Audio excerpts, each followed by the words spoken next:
If your Dell Vostro 7000 is showing a blue screen of death, this guide covers practical troubleshooting solutions to resolve Windows crash errors and restore stability. So whether you're performing updates, you're getting an IRQR not less or equal message, K-mode exception not handled, kernel data in page error, a lot of errors pertain to this problem, and we're going to go ahead and jump into what should hopefully be a pretty straightforward process, guys, and we're going to go ahead and jump right into it. So first thing I'd recommend doing would be to actually go ahead and boot to the troubleshooting utility on Windows 11. So if you do a hard power off 3 times in a row, Windows should automatically attempt to launch the starter prepare utility. And if it doesn't find anything, it will give you the option to select advanced settings, in which case it would take you to a screen that looks like this. Now, if it does not take you to a screen that looks like this, or you're unable to get to that, you can also download the Windows 10 Media Creation Utility, or Windows 11. They probably will make a creation utility for Windows 11 at some point.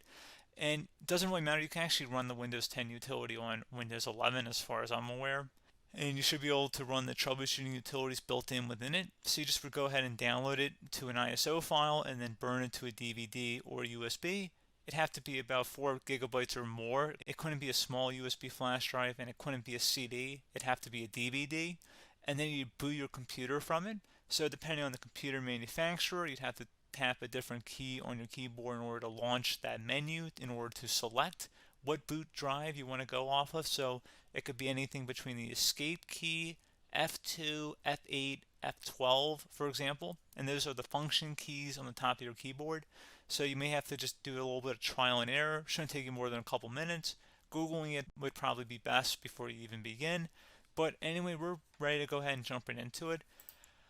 So we're on the choose an option page. So these will look very similar whether you're booting from it directly within Windows itself, or if you're plugged in a USB flash drive with the media creation utility installed and you selected the recovery option. So when you are setting up your Windows 11 installation or Windows 10, depending on the drive you're using, there should be an option to repair your computer in the bottom left corner of the dialog window, one of the first screens that comes up. You go ahead and select that, and then it would take you to a troubleshooting screen like you see here. And you want to go ahead and select troubleshoot, reset your PC, or see advanced options. And then there are going to be a whole bunch of options in here that we're going to explore in today's video. The first one, we're going to actually go underneath advanced options and then select startup prepare, fix problems that keep Windows from loading. So go ahead and select that first.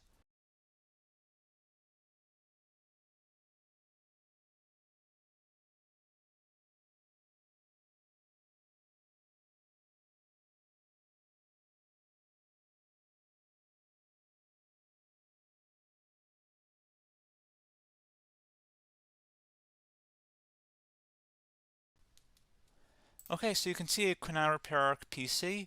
That was our first option we could try. Something else, if we go back into advanced options here and then select troubleshoot, we're going to go underneath advanced options again. You can go ahead and actually access safe mode by selecting startup settings.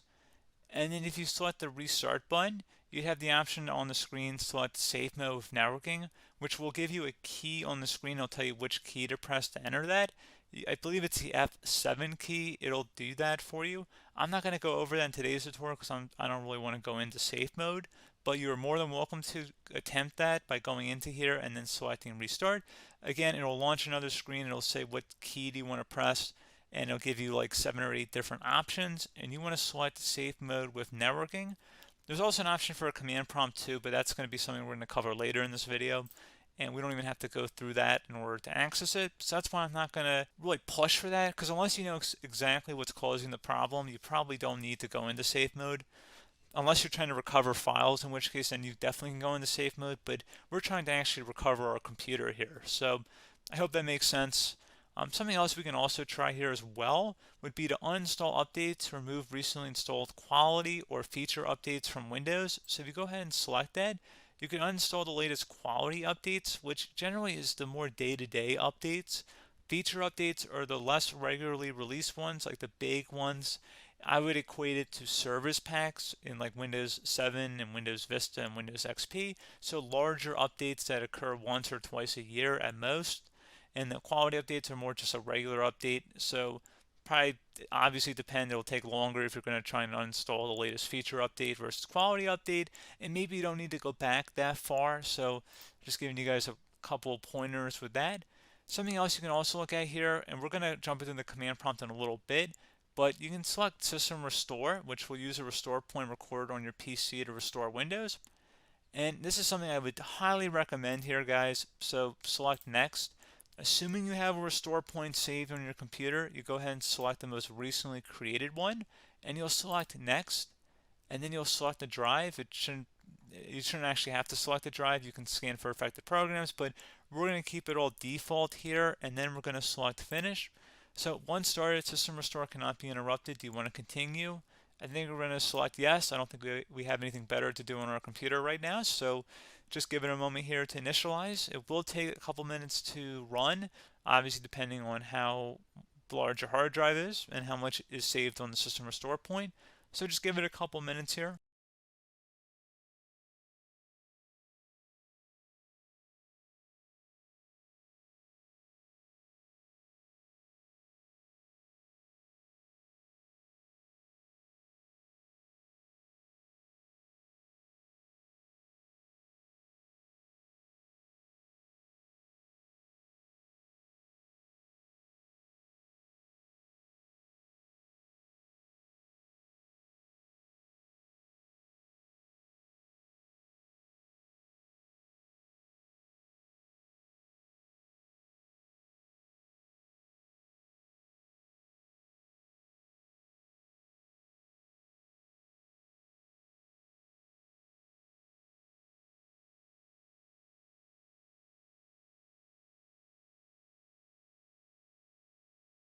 Okay, so you can see System Restore completed successfully. The system has been restored. Your documents have not been affected. Click the Restart button to restart your computer. Go ahead and select Restart.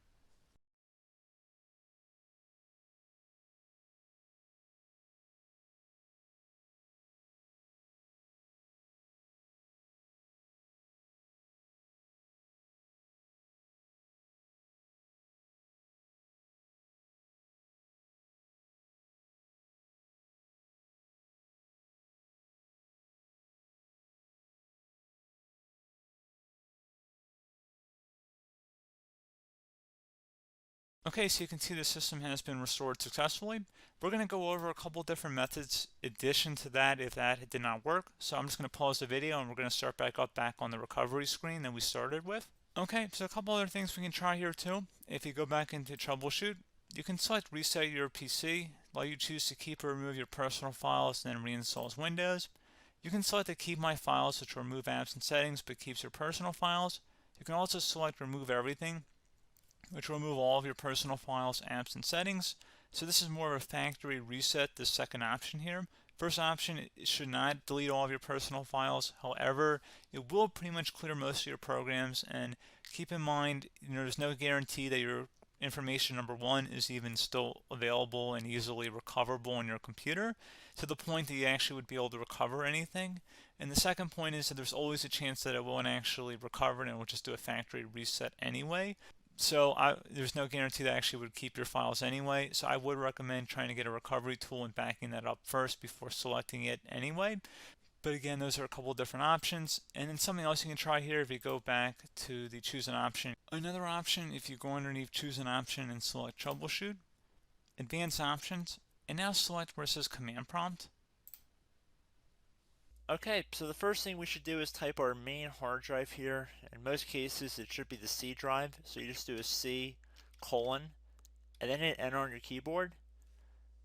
So once you're underneath the C drive, we're going to type in dir and then hit enter on your keyboard. It should have program files, users, and Windows all in there. That's how you know you're in the right directory.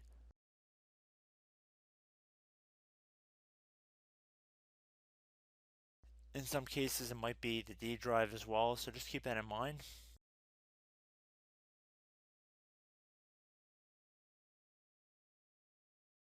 Next thing we're going to do is type in cd space / Windows / system 32 / config,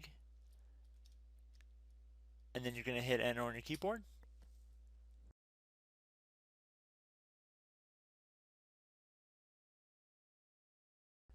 So now you're going to type MD space backup. If you've seen other tutorials, it might also say to put down MD backup. That's because the backup name is pretty common when you want to back something up. So you can name this whatever you want, doesn't have to be backup. So if you've already made a backup folder in the past, you could do backup 1, for example.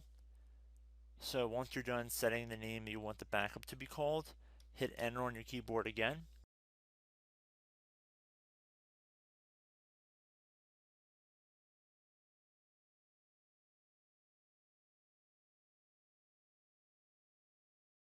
At this point you want to type copy, C-O-P-Y, space, then you want to do the star symbol above the 8 key, then do a period or a dot, whatever you want to call it, then another star sign, and then another space, and then type backup, and then hit enter on your keyboard.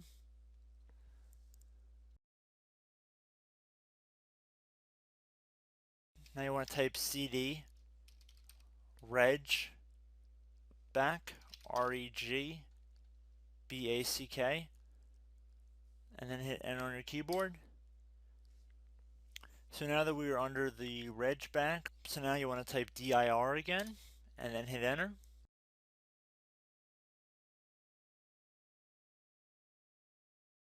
So now at this point we're going to type copy again. So copy, space, star sign, dot, another star sign, space, and then 2 dots. So we're going to type copy, space, star sign, dot, sign, star sign,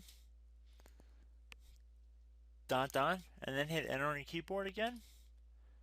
So for overwrite, you want to overwrite all.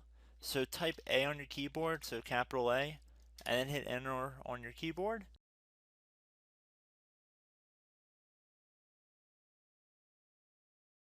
So at this point, you should be good to go. You can close out of the command prompt window.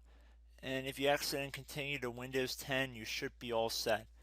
So I hope one of these 3 or 4 different methods we went through in this tutorial helped you guys out.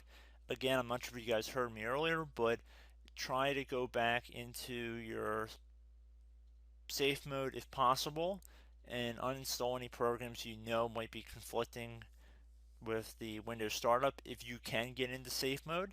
So just keep that in mind. Something very simple like that could be blocking up everything. So again, I hope this tutorial helped you guys out, and I will catch you in the next tutorial. Goodbye.